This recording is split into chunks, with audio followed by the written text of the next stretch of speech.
আমার আল্লাহ রব্বুল আলামিন আরশে আজিম থেকে আমার আপনার জন্য তানজিলুম মির রাব্বিল আলামিন, আমার আপনার জন্য যা দরকার ওই আল্লাহ আরশে আজিম থেকে আমার আপনার জন্য নাজিল করে দিয়েছেন। ঠিক কিনা বলেন? আল্লাহ রাব্বুল আলামিন বলেন ওয়ালিল্লাহি মা ফিস সামাওয়াতি ওয়া মা ফিল আরদ। আল্লাহু আকবার। রাব্বুল আলামিন বলেন সূরা ইমরান 3 নম্বর সূরা 4 নম্বর পারা 14 নম্বর রুকুর 129 নম্বর আয়াতের প্রথমাংশ বলছি। আল্লাহ বলছেন আকাশ আর জমিনের ভিতরে যা আছে, আকাশে যা আছে, জমিনের ভিতরে যা আছে, সব রাজত্বের মালিকানা কার? আওয়াজ দিয়ে বলেন কার? আমরা কার? জোরে বলেন। আইন মানব কার? আমার ভাইয়েরা, সুতরাং আইন যদি মানতে হয়, আল্লাহর কোরআনের আইন যদি কোনো বান্দা মানতে পারে, সে সরাসরি আল্লাহর জান্নাতে যাবে। আর আল্লাহর আইন যারা মানবে না তারাই জাহান্নামে যাবে। চিল্লায় এখন ঠিক কিনা? এবার আসেন, আইন কি? আল্লাহ কি অনুসরণ করতে বললেন? আল্লাহ রাব্বুল আলামিন বলতেছেন আমি আইন দিলাম, আমি বিধান দিলাম। এবার বিধান দিলাম, কি বিধান? আল্লাহ বলতেছেন বান্দারে আকাশ আর জমিনের ভিতরে যা কিছু আছে সব আমার। এবার আল্লাহ বিধান দিচ্ছে, অনুসরণ করতে বলছে। ইত্তাবিউ মা উনজিলা ইলাইকুম, তোমার রবের পক্ষ থেকে যেটা এসেছে সেটা অনুসরণ করেন। কিভাবে অনুসরণ করবেন? আপনার বাবা মারা যাওয়ার পরে, আপনার মা মারা যাওয়ার পরে ভাই আর বোন রেখে গেছে, এদের মধ্যে 50 বিঘা 20 বিঘা 10 বিঘা সম্পত্তি রেখে গেছেন। এই সম্পত্তি কিভাবে বন্টন করবেন আল্লাহর কোরআন শিক্ষা দিয়েছে। ঠিক কিনা? কিন্তু আমার দেশের অনেক মানুষ আছে কপাল পোড়া, হাজী সাহেব খুব মর্যাদাবান ব্যক্তি, 5 ওয়াক্ত নামাজ পড়ে, কিন্তু হাজী সাহেব হজ যাবেন, এখনো হজ করেন নাই, কেবলমাত্র নাম লেখা দিয়েছেন হাজী হজ করতে যাবেন। এমন সময় 2 বিঘা জমি ছেলেকে রেজিস্ট্রি করে দিল, আর একটা গরিব ছেলের সাথে একটা মেয়েরে বিয়ে দিছিল, ওরে একটু দিতে পারেন নাই। যেদিন হাজী সাহেব চলে যাবে বাংলাদেশ থেকে, সেদিন সবাইকে দাওয়াত দিয়ে, আত্মীয় স্বজন দাওয়াত দিয়ে বাড়ি নিয়ে আসছে। বেটারে 2 বিঘা জমি রেজিস্ট্রি করে দিচ্ছে। এরপরে মেয়েটা যখন আসছে, মেয়ের মাথায় হাত দিয়ে বলতেছে, মারে তোমারে তো কিছু দিতে পারি নাই, তবে শুনে রাখো তোমার জন্য আমি খানায় কাবার গিলাপ ধরে তোমার জন্য দোয়া করবো, আল্লাহ যেন তোমারে বেশি দেয়। আল্লাহর কসম আপনার হজই কবুল হবে না। কথা বলেন ঠিক কিনা? কারণ আপনি যখন 2 বিঘা জমি যখন সন্তানকে রেজিস্ট্রি করে দিয়েছেন, আপনার ওয়ারিশ হিসাবে ওই মেয়েটা 1 বিঘার অধিকার ছিল। কথা বলে না ঠিক কিনা? এটা কি আমার বিধান না আল্লাহর বিধান? জোরে বলেন কার? আল্লাহ রাব্বুল আলামিন বলেন শুনে রাখো, আরেকটা মেসেজ দিয়ে যেতে চাই। জীবনে শুনেছেন কিনা জানি না, তবে আজকে মেসেজ দিয়ে যেতে চাই। সন্তান বেঁচে থাকতে, বাবা মা বেঁচে থাকতে সন্তানের নামে জমি রেজিস্ট্রি করে দেওয়া জায়েজ নাই, জায়েজ নাই, জায়েজ নাই, জায়েজ নাই। কথা কয় না ঠিক না বেঠিক? সন্তান বেঁচে আছে, মাও বেঁচে আছে, বাবা বেঁচে আছে, বাবা বেঁচে থাকতে সন্তানকে জমি দেবেন না। আমার জানা মতে যত মানুষ জমি রেজিস্ট্রি করে দিয়েছে সন্তানকে, ওই মানুষগুলোই আজ সমাজে লাঞ্ছিত, অপমানিত, বাড়ি থেকে বউ বেটার বউ বের করে দিয়েছে। কথা বলেন। আমার গ্রামের কথা বলছি, মাকে ডেকে বলতেছে, মা আমার ছোট ছেলে, একটাই ছেলে, মা এই বাড়ির জমিটা তোমার নামে, আমার ছেলেটার নামে রেজিস্ট্রি করে দাও, আমি তোমাকে যত্ন করব, ভালোবাসবো, মহব্বত দেব। ও ভাই, আল্লাহর কসম এই কোরআন শরীফ সাক্ষী করে বলছি, মাথায় করে বলছি, জমি রেজিস্ট্রি হয়ে গেল। কয়েকদিন পরে বাড়ি থেকে লাথি দিয়ে নামায় দিল। এখন মাঝে মাঝে আমার কাছে আসে, আমার নানি হয়, তা আমি বলি, নানি কেমনে তোমরা এই কাজ করলা, জমি রেজিস্ট্রি করে কেন দিলা? কয় ভাই এত কথা বলছিল, কিন্তু আর সেগুলো করতে পারি না।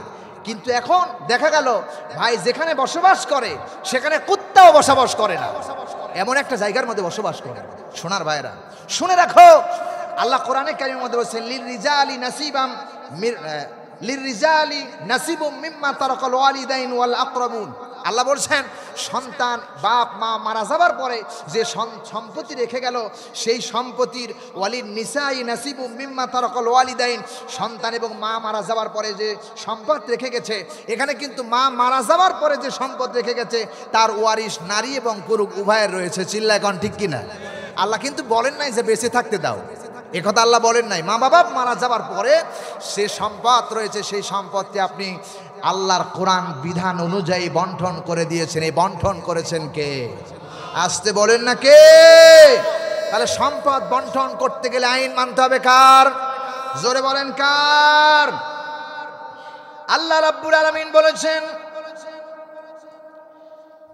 ইউসিকুমুল্লাহু ফি আওলাদিকুম লিযযাকারি মিসলু হাজ্জিল উনসাইন। জোরে বলেন আল্লাহু আকবার।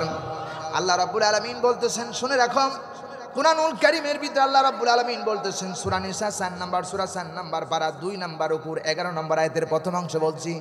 আল্লাহ রাব্বুল আলামিন বলেছেন, নবী হে, আপনি গোটা পৃথিবীর মানুষকে কথা শোনায় দেন আর বলে দেন, ছেলের জন্য আল্লাহ রাব্বুল আলামিন নির্ধারণ করেছে 2 ভাগ, আর মেয়ের জন্য নির্ধারণ করেছে 1 ভাগ।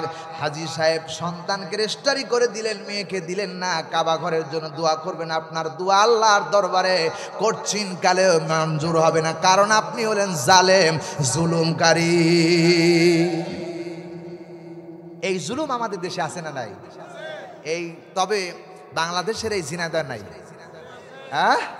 এখানেও আছে, মাশাআল্লাহ, এখানেও আছে। যারা এই শ্রেণীর মানুষ যারা আছেন, 50 ওয়াক্ত নামাজ পড়লে একটা সেজদা আল্লাহর দরবারে কবুল হবে না। এটা আল্লাহর চূড়ান্ত ফায়সালা। প্রিয় ভাই সব, কারণ আল্লাহ রাব্বুল আলামিন বলেছেন, ফারিদাতুম মিনাল্লাহ, ছেলে পাবে 2 ভাগ আর মেয়ে পাবে 1 ভাগ। এটা আল্লাহর পক্ষ থেকে ফরজ। কথা বলে না? আল্লাহ নির্ধারণ করে দিয়েছেন, ফরজ হিসাবে বন্টন করে দিয়েছেন। আপনার এখানে কর্তৃত্ব নাই, বলতে পারবেন না। আবার আমাদের দেশে এমন কিছু কথা আছে, মেয়েরা বাড়ির সম্পত্তির ভাগ পায় না, শুধু মাঠানে পায়। আল্লাহর কসম করে বলি, মেয়েরা বাড়ির ভাগ পাবে, এমনকি ঘরের টিন পর্যন্ত বাবা যা রেখে গেছে সেখান থেকে নিনসাফ ভিত্তিক আল্লাহ যেভাবে বলেছেন সেভাবেই দেওয়া লাগবে। এটা আল্লাহর সিদ্ধান্ত। ফারিদাতুম মিনাল্লাহ, এটা আল্লাহর ফায়সালা, আল্লাহর বিধান।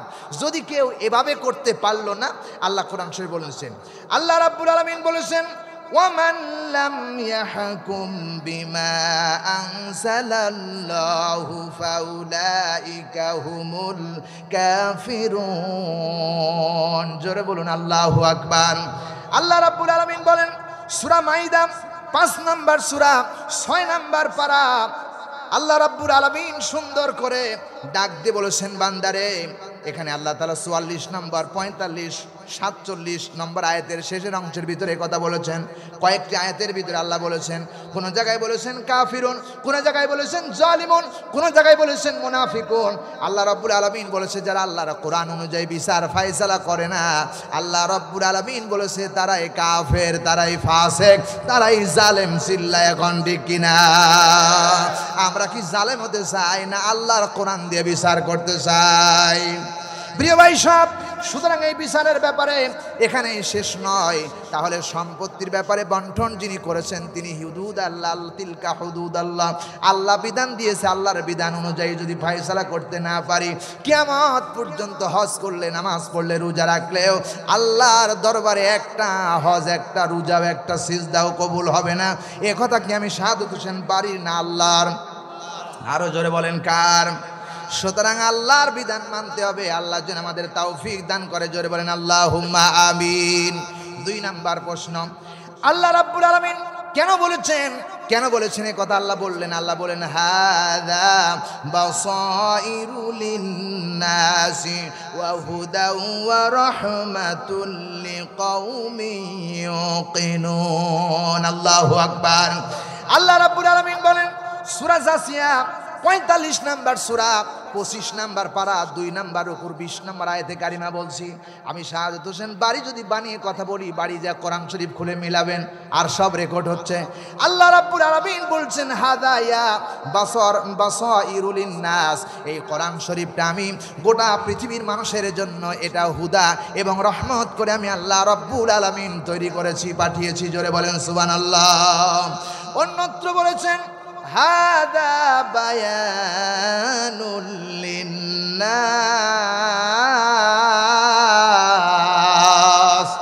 আর জোরে বলেন আল্লাহু আকবার। হাদা বায়ানুল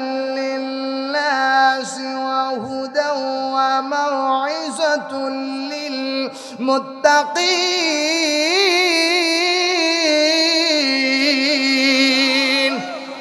কোরআন শরীফ পড়লে ভালো লাগে?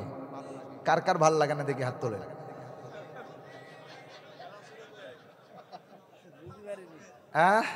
ভালো লাগে কার কার দেখি এবার হাত তুলেন। লিল্লাহে তাকবীর, লিল্লাহে তাকবীর। ভাই হাত নামান। কোরআন হলো একটা পরশ পাথর।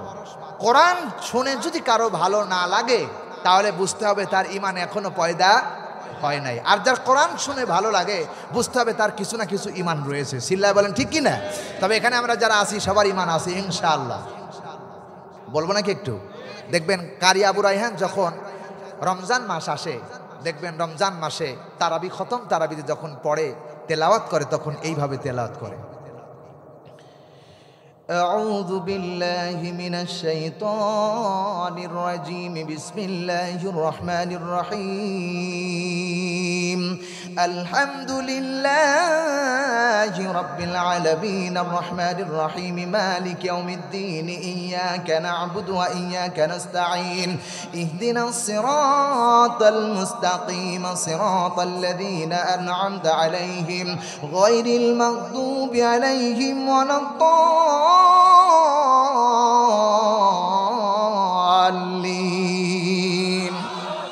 بسم الله الرحمن الرحيم ألف لام ميم ذلك الكتاب لا ريب فيه هدى للمتقين الذين يؤمنون بالغيب ويقيمون الصلاة ومما رزقناهم ينفقون والذين يؤمنون بما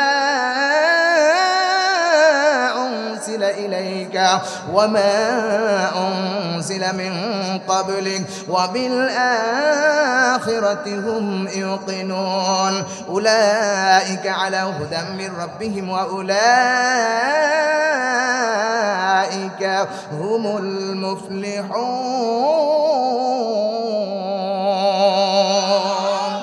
الله أكبر কি মধুর কিতাব। আবার যখন নাজবুস সাকিব তেলাওয়াত করে, নাজবুস সাকিবের সুর আলাক রকম, কোরআন তো একটাই, ঠিক কি না? কি সুন্দর করে তেলাওয়াত করতেছেন। বলবো নাকি একটু? বলবো। নাজবুস সাকিব যখন তেলাওয়াত করছে সেইভাবে তেলাওয়াত করছে, আর রহমান আল্লামাল কুরআন খলাকাল ইনসান আল্লামাহুল বায়ান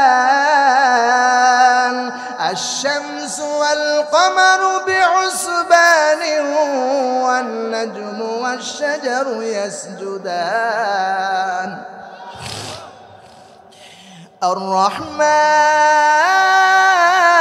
الرحمن علم القرآن خلق الإنسان।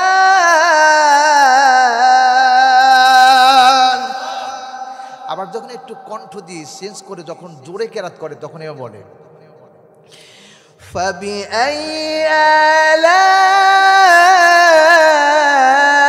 آلاء ربكما تكذبان خلق الإنسان من صلصال كالفخار وخلق الجان من مارج من نار فبأي آلاء ربكما تكذبان দুই হাত উঁচু করে আল্লাহু আকবার বলেন, লিল্লাহে তাকবীর, লিল্লাহে তাকবীর। হাত নামা। প্রিয় ভাই সব রাগ করতেছেন আপনারা? আমি তো আপনাদেরকে বলেছি যে আমির হামজা কণ্ঠ শোনাবো, আমি গলা ভাঁজ করলেই আলাদা হয়ে যাবে। শোনা রাখুন। শুনলেন কয়টা? চলছে অটোমেটিক। যতবার ভাঁজ করবো ততবার আলাদা হবে। বলেন আলহামদুলিল্লাহ, বলেন আলহামদুলিল্লাহ। এ নিয়ামত কার? আস্তে বলা যাবে না, চিল্লায় বলতে হবে কার? আমরা এক গোলামকে পেয়েছিলাম, যার নাম হলো মাওলানা দেলোয়ার হোসেন সাইদি সাহেব, যিনি চমকভাবে যখন কথা বলতেন মনে হতো যে আমরা যেন কোরআন অবিরত কোন কথার পরে কোন কথা বলবে এটা হৃদয়ের মধ্যে আকর্ষণ জাগত, ঠিক কি না? এত মজা করে কথা বলতো যে কথাগুলো শুনলেই মানুষ, পাষাণ্ড মানুষও হৃদয়টা মোবাইলের মতো বলে যেত। আহা, কিন্তু সেই মানুষটাকে বাংলার এই 56,000 বর্গ মাইলের দেশের মানুষ চিনতে পারল না। সবাই চিনেছে, কিন্তু কিছু নাস্তিকবাদী মানুষ এদেরকে চিনতে পারে নাই, ঠিক কিনা বলেন? আলেমরা হলো জাতির সর্বশ্রেষ্ঠ সন্তান। নবীদের পরে নবীদের দরজা বন্ধ হয়ে গেছে, আর নবীরা আসবেন না। খতামান নবীন, আমার নবী শেষ নবী, খতম হয়ে গেছে, আর কোনো নবী আসবেন না। কিন্তু নবীদের পরে যাদের স্থান ছিল তারা হলো নবী রাসূলদের পরেই যাদের হলো আলেম উলামা। চিল্লা এখন ঠিক না ঠিক? প্রিয় ভাই সব, আর আমার বিশ্বাস বাংলার শ্রেষ্ঠত্ব আলেম হলেন মাওলানা দেলোয়ার হোসেন সাইদি সাহেব, শ্রেষ্ঠ একজন আল্লাহর ওলি। তিনি যে কথা বলেছেন কোরআন দিয়ে, আজ জেলে যাওয়ার আগে কত কথা বলেছেন, যত কথা বলেছেন সব সমাজের সাথে সব বাস্তবতা হয়ে গেছে, ঠিক কিনা বলেন? উনি বলেছিলেন আমাদেরকে বলা হয় মৌলবাদী, আমরা নাকি মৌলবাদী। আর উনি বলেছিলেন আমাদেরকে যাদের মৌলবাদী বলা হয় তারা হলো আগাবাদী। কথা কয় না? আমাদেরকে যারা বলে মৌলবাদী, আমি বলি তাদেরকে আগাবাদী। খবরদার, বেশি ফাল পাইরো না। 16 কোটি মানুষ যদি গাছের গোড়া ধরে মোল থেকে ঝাঁকি দেয় তাহলে মামুর বাড়ি দিল্লি গিয়ে পড়বা। কথা বলেন ঠিক কি না? উনি কেমনে জানলো? কারণ কোরআন থেকে ভবিষ্যৎবাণী, কোরআনের কথাগুলো বুঝে বুঝে বলেছিলেন। যেমনি উনি কথা বলেছিলেন যে আমি বাংলার ভাগ্য আকাশে উত্তর গগনে এমন কালো কালো গাঢ় মেঘের আভাস পাচ্ছি, ঝড়ের পূর্বাভাস পাচ্ছি, যদি কেউ শক্তভাবে এটা মোকাবেলা করতে না পারো, এমন কালো কালো গাঢ় অন্ধকার নেমে আসবে যা শুভ সাদিক হওয়া সম্ভব হয়ে যাবে। 16 থেকে 17 বছর আমরা একদিনও ঘুমাতে পারি নাই। 16 থেকে 17 বছর একদিনও আমরা ঠিক মতো বিছানায় থাকতে পারি নাই।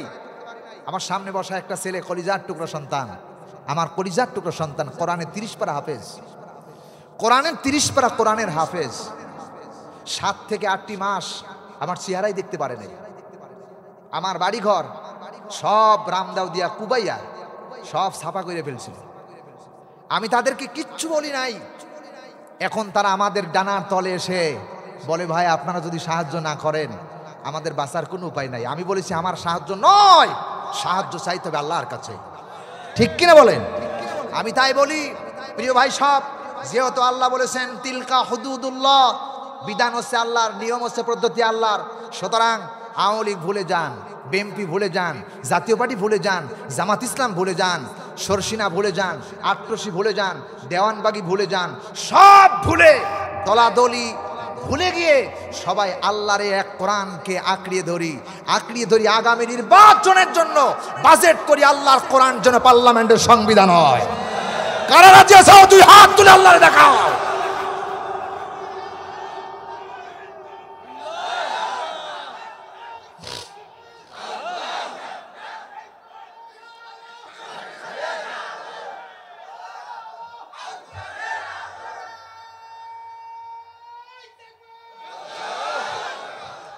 আমার বন্ধুগণ, কারণ প্রিয় ভাই সব, আপনাদের একটু কষ্ট দেব। অনেক ভাইরা আসতেছেন এখনো, তা আপনারা মেহরবানি করে একটু সামনে যাদের ফাঁকা জায়গা আছে একটু মেহরবানি করে আগে আসেন, একটু মেহরবানি করে আগে আসেন। যেখানে বসবেন আগায় বসবেন, ওই জায়গাটায় আল্লাহর দরবারে সাক্ষ্য দিবে। বিআন্না রাব্বাকা আওহালাহা, আল্লাহ বলছেন সেখানে সাক্ষ্য দিবে। সুতরাং একটু আগায় বসুন। আপনারা কি কষ্ট পেলেন? কষ্ট পেলেন? বলতে পারেন হুজুর রাজনৈতিক কথা বলবেন না। না, আমি রাজনৈতিক কথা বলি না, তবে হ্যাঁ শুনে রাখো, রাজার নীতিকেই বলা হয় রাজনীতি। রাজার নীতিকেই বলা হয় রাজনীতি। আর রাজার নীতি হলো এই 30 পারা কোরআন।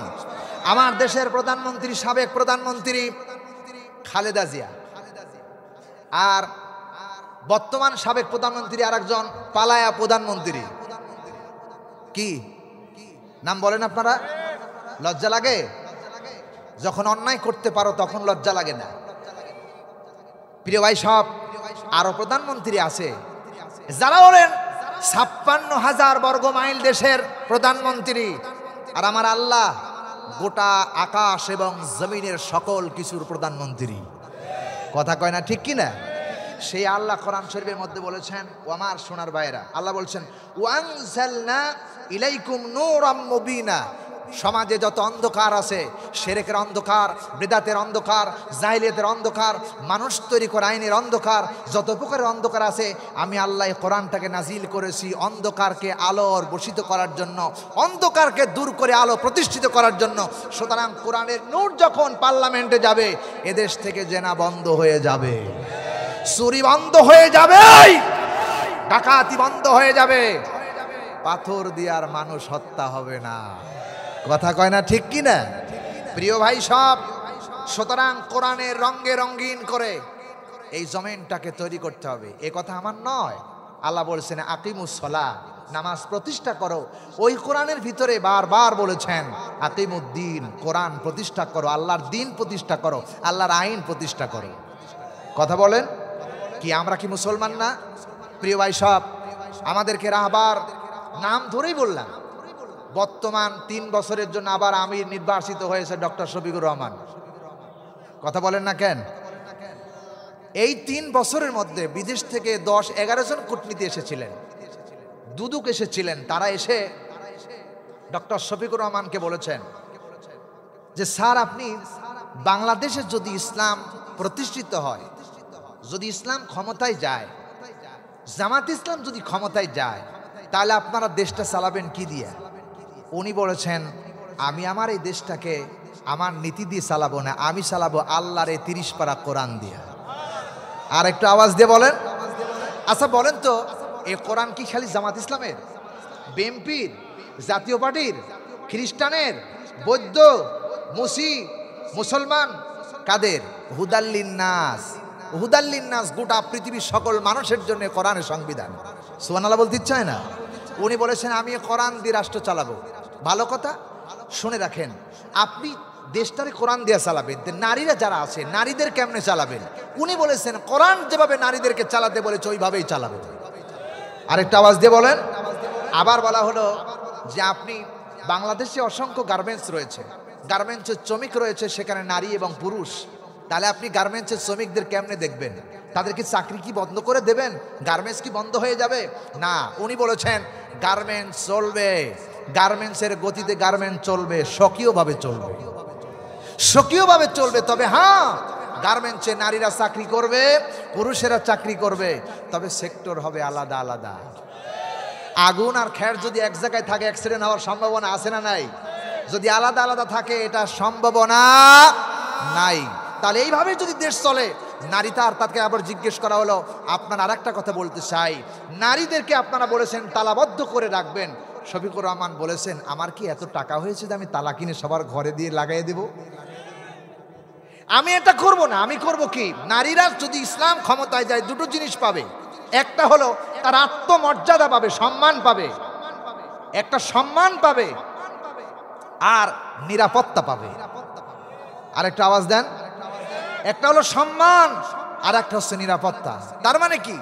এদেশে যখন কোরআন প্রতিষ্ঠিত হয়ে যাবে, আইন চালু হবে, সূরা নূরের আয়াত চালু হয়ে যাবে, কোনো মানুষ যদি জিনা করে তাহলে তাকে বুক পর্যন্ত গেড়ে দূর থেকে পাথর নিক্ষেপ করে হত্যা করা হবে। আর এই আইন যদি পাস হয়, নারী যদি খোলামেলা পরিবেশে রাস্তা দিয়ে হাঁটে, আল্লাহর কসম কোনো বিবেকবান পুরুষ তার দিকে তাকাবে না। কথা বলেন ঠিক কিনা? এই আইন দরকার আছে না নাই? প্রিয় ভাই সব, যুবক ভাইরা শুনে রাখো। আবার বলতে পারো, হুজুর আমরা তো নারীদেরকে SMS করতাম, খুব ভালোবাসতাম, তাহলে আমাদের বিরুদ্ধে কেন বললেন? সম্পত্তির দলিল যদি হারায় যায়, দলিল আবার সেখান থেকে হাইকোর্ট থেকে করে আপনার সেই দলিল খুঁজে পাওয়া যাবে, অথবা ভূমি অফিস থেকে খুঁজে পাওয়া যাবে। আপনার পাসপোর্ট হারায় গেলে আবার সেই পাসপোর্ট করা যাবে। আপনার সার্টিফিকেট হারায় গেলে সার্টিফিকেট আবার মাদ্রাসা থেকে নেওয়া যাবে। কিন্তু চরিত্র নামক সম্পদ, নারী হোক আর পুরুষ হোক, একবার যদি হারায় যায়, কিয়ামত পর্যন্ত আর খুঁজে পাওয়া যাবে না। কথা বলেন ঠিক কিনা? চরিত্র হলো সবচেয়ে বড় গুরুত্বপূর্ণ ইবাদত। চরিত্র সবচেয়ে গুরুত্বপূর্ণ জিনিস। একটা রসুল বলেছেন, দুইটা জিনিসের জিম্মাদার হও, আমি রসুল তোমার জন্য জান্নাতের জিম্মাদার। একটা হলো তোমার জিহ্বা, আর একটা হলো তোমার সতীত্ব। এই দুইটার জিম্মাদার হও, আমি রসুল তোমার জন্য জান্নাতের জিম্মাদার হয়ে গেলাম। তাহলে পুরুষরাও বেঁচে গেল, নারীরাও বেঁচে গেল, সম্মান পেল। নারীরা তার পর্দা নিয়ে চলবে, এটা সম্মান। নারীকে আর ফ্রি টক টাইমে ওই দোকানদাররা বলবে না, আফা আমার কাছে ভালো শাড়ি আছে, এদিকে আসেন, এ কথা বলবেন না। দোকানদাররা বুরকা দেখেই বলবে, খালাম্মা আমার কাছে ভালো শাড়ি আছে, একটু খালাম্মা আসেন। মা যখন ডাকলো তখন সম্মান বাড়লো না কমলো? জোরে বলেন। এই সম্মান তারা পাবে। 2 নাম্বার, নিরাপত্তা পাবে। রাস্তা দিয়ে গভীর রাতে হাঁটবে, তাদেরকে কেউ SMS করবে না, কেউ টাকাবে না। যেমন হযরত ওমর রাদিয়াল্লাহু তাআলা আনহুর সময় কোরআন দিয়ে যখন রাষ্ট্র চালাচ্ছেন, সরভানু হুসাইনের স্ত্রী সরভানু গভীর রাতে চলতেছেন, কোরআনের হাফেজ মহিলা। হযরত ওমর রাদিয়াল্লাহু তাআলা আনহুর সঙ্গে দেখা হয়ে গেল। হযরত ওমর বলতেছেন, মহিলারে এই গভীর রাত্রে তুমি কে? তোমার কি কলিজার ভিতরে ভয় নাই? এখানে গভীর পাহাড়ি এলাকার ভিতরে কোনো যুবক তোমাকে বিরক্ত করতে পারে, তোমার সতীত্ব নষ্ট করতে পারে। যুবকের সামনে, এবার ওমরের সামনে, ওমরকে তিনি চিনতেন না। মহিলাটি ডাকতে বলতেছেন, রাতের গভীর রাতের প্রতীক, তুমি কে? তোমাকে চিনি না, তবে শুনে রাখো, তুমি কি জানো না এটা মদিনার রাষ্ট্র, উমরের রাষ্ট্র। উমর কোরআন দিয়া রাষ্ট্র চালায়, যদি কেউ কোনো নারীর দিকে তাকায় তার বিচার কোরআন দেয়া হবে। হযরত ওমর থরথর করে পাগুলো কাঁপতেছে, আরে কোরআনের রাষ্ট্র চলে, একজন সতীত্ব নিয়ে গভীর রাতে চলতেছে, তার ভয়ের হৃদয়ের মধ্যে আল্লাহর ভয় পয়দা হয়ে গেছে। প্রিয় ভাই সব, এই মহিলাটিকে হযরত ওমর গভীর রাতে নিয়ে চলে আসলেন, বাড়ি নিয়ে আসলেন। বাড়ি নিয়ে এসে চিন্তা করলেন, আমার ছেলে আব্দুল্লাহর সঙ্গে তার বিবাহের ব্যবস্থা করে দিব না। হলো না, আব্দুল্লাহর সাথে বিবাহ করতে রাজি নয়। হযরত আলী সন্তান হযরত হুসাইন রাদিয়াল্লাহু তাআলা আনহু, তিনি চিন্তা করলেন যে আলীর একটি সন্তান আছে, তার সাথে বিবাহ দেব। মেয়েটিকে সেখানে নিয়ে গেল। আলীকে সামনে বলা হলো, একটি মেয়ের খবর পাওয়া গেছে, সন্তান পাওয়া গেছে, কোরআনের হাফেজ, বিবাহ দিলে তোমার সন্তানকে দেওয়া যায় কিনা? আলী বললেন, ঠিক আছে আমার ভাইয়েরা। এরপরে মেয়েটি বললেন, সব ছেলের সঙ্গে আমার বিয়ে হবে না, আমি সর্বানু, আমার বিয়ে হবে না। তবে শুনে রাখো, যেই ছেলেটা হুসাইন বলতেছেন আমার সঙ্গে ওই মেয়ের বিয়ে হবে না, যে 3টা প্রশ্নের জবাব দিতে না পারবে, তাকে কোনোদিন আমি বিয়ে করব না, কোনোদিন বিয়ে করব না। মেয়েটিকে পর্দার আড়াল করা হলো। সামনে মেয়েটি দাঁড়ায় আছেন, আর হযরত হুসাইন পর্দার ওপার থেকে প্রশ্ন করলেন, ও সর্বানুরে, তোমাকে বিয়ে করতে পারি? 1 নাম্বার প্রশ্ন, আমার মাকে তুমি চিনো কিনা? হযরতের সর্বানু ডেকে বললেন, হুসাইন, তোমার মাকে শুধু চিনি না, তোমার মা কেমন ছিল তোমার মাকে আমি জানিও। সুবহানাল্লাহ বলেন। হযরত হুসাইন বলেন, সিনার জানার মধ্যে অনেক তফাৎ হয়ে গেছে। কি চিনো আমারে বলো? বলে, তোমার মা ডান গালের নিচে একটা তিল ছিল, যদি না দেখতাম একথা বলতে পারতাম। হুসাইন বলে, ঠিকই বলেছ। কেন রে সর্বানু বলো? বলে, আমি যখন 6 বছর বয়সে কালেমা গ্রহণ করেছিলাম, এই কালেমা গ্রহণ করার কারণে আমার দাদা আমাকে অত্যন্ত নির্যাতন করত, আমাকে প্রতিদিন 6টা করে চাবুক মারত, আর 6টা করে চাবুক মারতে আমি বেহুশ হয়ে যেতাম। আর আমার দাদা আমাকে বলতেন, তুমি কালেমা ছেড়ে দাও, ঈমান ছেড়ে দাও। এমনি সময় আমাকে যখন আমি ঈমান ছাড়তাম না, সঙ্গে সঙ্গে আল্লাহর বিধানকে যখন আমি প্রাধান্য দিতাম, সঙ্গে সঙ্গে আমাকে 6টা করে চাবুকের আঘাত মারত, আমি অজ্ঞান হয়ে যেতাম। যখন অজ্ঞান হয়ে যেতাম, তখন দেখেছি হুসাইনের মা জান্নাতের সর্দারিনী আমার সামনে শিওরে এসে আমার মাথার ভিতরে হাত বুলাইয়া আমারে সান্ত্বনা দিত। তোমার মাকে আমি চিনি, জানিও। প্রিয় ভাই সব, সুতরাং ওদিকে আমি যাচ্ছি না। সুতরাং বলতে চাই, কোরআনের আইন যদি, বিধান যদি চালু হয়ে যায়, সমাজের হিন্দুরাও শান্তি পাবে, মেয়েরাও শান্তি পাবে, পুরুষ শান্তি পাবে, যার যার অধিকার ফিরে পাবে। 16 থেকে 17 বছর ভোট দিতে পারি নাই, ভোটের অধিকার ফিরে আসবে। ঠিক কিনা বলেন আমার বন্ধুগণ, সোনার ভাইয়েরা? সুতরাং কোরআন প্রতিষ্ঠা করতে হবে, আল্লাহর হুকুম পালন করতে হবে, কারণ হাদা বায়ানুল লিন্নাস, এটা মানব জাতির জন্য আল্লাহ রাব্বুল আলামিন বায়ান দিয়েছেন। এই বায়ান অনুযায়ী জীবন গঠন করতে হবে, এটাই অনুসরণ করতে হবে আমার বন্ধুগণ, কারণ এটা হলো কোরআনের নূর। এই নূর দিয়ে যদি সমাজ পরিচালনা করা, গোটা আলোকিত হয়ে যাবে। কোরআনের নূর দরকার আছে না নাই? আছে না নাই? দুইটো জিনিসের আদর্শ দেওয়া হয়েছে। আল্লাহ রাব্বুল আলামিন বলেছেন, ইয়া আইয়ুহান নাসু ক্বাদ জাআকুম বুরহানুম মির রাব্বিকুম ওয়া আনজালনা ইলাইকুম নূরাম মুবিনা।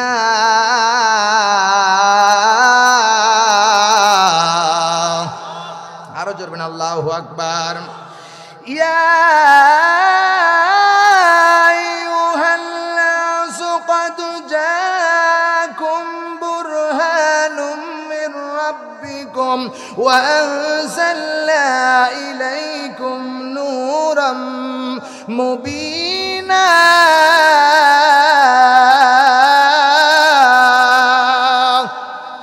আল্লাহ পাক বলেন সূরা নিসা 4 নম্বর সূরা 5 নম্বর 6 নম্বর পারা 24 নম্বর রুকুর 174 নম্বর আয়াতে কারিমা বলছি, কান খাড়া করেন। আল্লাহ রাব্বুল আলামিন বলেন, এই সমাজটাকে নূরে নূরান্বিত করার জন্য দুটো জিনিস আল্লাহ দান করেছেন।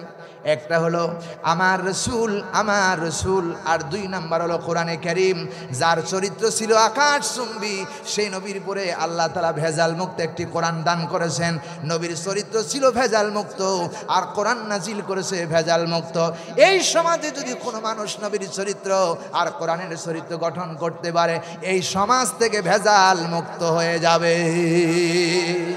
ঠিক কিনা বলেন আমার ভাইয়েরা? সুতরাং সমাজ থেকে দুর্নীতি চাঁদাবাজ বন্ধ করতে হলে কোরআনকে মেনে নিতে হবে। কোরআনকে সংবিধান হিসাবে পরিবার থেকে শুরু করে রাষ্ট্রীয় পর্যন্ত সংবিধান হিসাবে মানতে হবে। চিৎকার দেয়া বলেন কথা ঠিক কিনা আমার ভাইয়েরা? 32 বার কোরআনের কারিমের ভিতরে নামাজের কথা বলেছেন অথবা যাকাতের কথা বলেছেন, আর 500-র অধিক শব্দ আল্লাহ কোরআনের মধ্যে দিয়েছে দিন কায়েমের জন্য। সুবহানাল্লাহ বলবেন না? এই জন্য আল্লাহ রাব্বুল আলামিন আমাদেরকে বোঝাতে চায়। সুতরাং আমার ভাইরা, এই কোরআনের কারীম দিয়ে যদি আমার সমাজটা চলে, আমার গ্রামটা যদি চলে,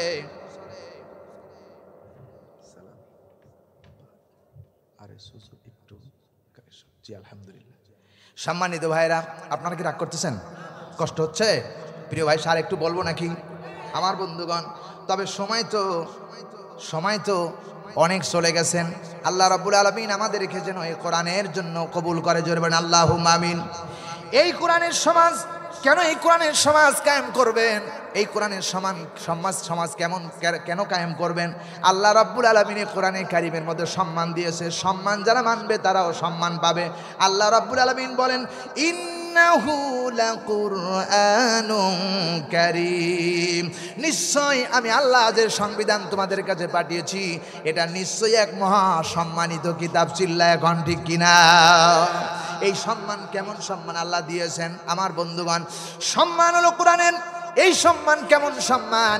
যদি আমি কোরআন জানতাম না বুঝতাম, কোরআন যদি না বুঝতাম, তাহলে আমার এই সম্মানের আসনে এই চেয়ারে আজ বসা হইতো না। কথা বলেন ঠিক না বেঠিক? কোরআনের সম্মানে আল্লাহ আমার এখানে বসিয়েছেন। কোরআনের সম্মানে গোটা পৃথিবীতে সাইদি সাহেব ভ্রমণ করেছেন। কোরআনের মর্যাদার কারণে আজ যুবকদের আইডল হয়ে গেছে মিজানুর রহমান আজহারি।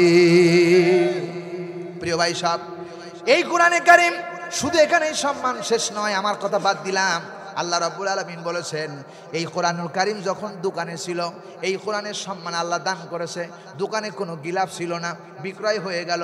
আল্লাহ রাব্বুল আলামিন যখন এই কোরআনটাকে মাদ্রাসায় নিয়ে আসলাম, মাদ্রাসায় ছাত্র যখন পড়তেছেন আলিফ লাম মিম যালিকাল কিতাব এইভাবে পড়তেছেন, হাতের পরে করে রাখলেন না। এই ছেলেরা কোরআনুল কারীম যখন পড়তেছেন, কাঠের তৈরি করে একটা রিহাল, এই রিহালটার উপরে সাজায় দিয়েছেন কোরআন শরীফ। আমার ভাইয়েরা, এই কোরআনুল কারীম যখন রিহালটার উপরে সাজায় দিল, রিহালের সাথে সম্পর্ক হয়ে গেল কোরআনের। এই রিহালটা যখন হাত থেকে পড়ে যায়, বান্দাগুলো রিহালটারে মুখে লাগায়, বুকে লাগায়, মুখে লাগায় আর সুমা দেয়। চিল্লায় এখন ঠিক কিনা? বাংলা কিতাব কেউ সুমা দেয় না, ইংরেজি কিতাব কেউ সুমা দেয় না, এমনকি ফার্সি কিতাব কেউ সুমা দেয় না, অথচ কোরআনকে সুমা দেয়। শুধু কোরআনকেই সুমা দেয় না, কোরআনের রিহালটাকে সুমা দেয়। আবার এই কোরআনুল কারীমের একটা রিহাল তৈরি হলো, এরপরে গিলাপ তৈরি হলো, জামা তৈরি হলো। এই জামা যদি হাত থেকে পড়ে যায়, ছোট্ট ছোট্ট বাচ্চারা পর্যন্ত মুখের ভিতরে লাগায় সুমা দেয়। এটা কোরআনের সম্মান। আমার ভাইয়েরা, সুতরাং এই কোরআনে কারীম এত সম্মান আল্লাহ রাব্বুল আলামিন দিয়েছেন। আর একটু কথা বলি, আল্লাহ রাব্বুল আলামিন সূরার মধ্যে কোরআনের ভিতরে ছোট্ট একটা সূরা দিয়েছেন, সূরা ফাতিহা। এত মর্যাদার এত সম্মান আল্লাহ রাব্বুল আলামিন যা দিয়েছেন, যা দিয়ে ফু দিলে সাপের বিষ পর্যন্ত পানি হয়ে যায়। সুবহানাল্লাহ বলেন। আচ্ছা, যারা অসুস্থ হয়ে যান, পীর সাহেবের কাছে যান, একটু হুজুর ফু দিয়ে দেন, তারা কি দিয়া ফু দেয়? কোনো দোয়া নাই, একমাত্র ফু দেয় সূরা ফাতিহা পড়ে তারা ফু দেয়।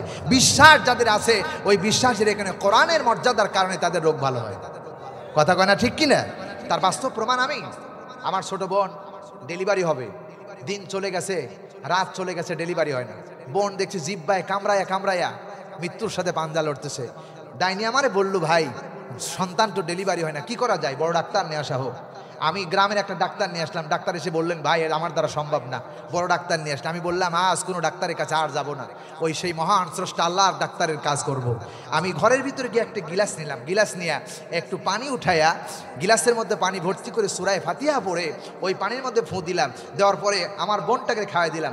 30 সেকেন্ড সময় লাগছে, 30 সেকেন্ডের মধ্যে সন্তান ডেলিভারি হয়ে গেছে। এটা কোরআনের সম্মান, কোরআনের মর্যাদা। এই কোরআনের সাথে আছেন কারা কারা? দুই হাত তুলে আল্লাহরে দেখান, একটু আওয়াজ দেন, লিল্লাহে তাকবীর, লিল্লাহে তাকবীর। হাত নামাবেন না কেউ, হাত উঁচা করে রাখেন। এর মধ্য থেকে কোরআন শরীফ কয় পারা? জোরে বলেন, কয় পারা? 30 জন ভাই এক পারা কোরআনের দাম দিয়ে যাবেন। হাত নামাবেন না কেউ। এক পারা কোরআনের জন্য 1000 করে টাকা, কোরআনের সম্মানের জন্য 1000 করে টাকা 30 জন ব্যক্তি দিবেন। প্রথম নাম্বারে হাত নামান। কোরআনের এক পারা কোরআনের জন্য প্রথম নাম্বারে কে দিবেন? 1000।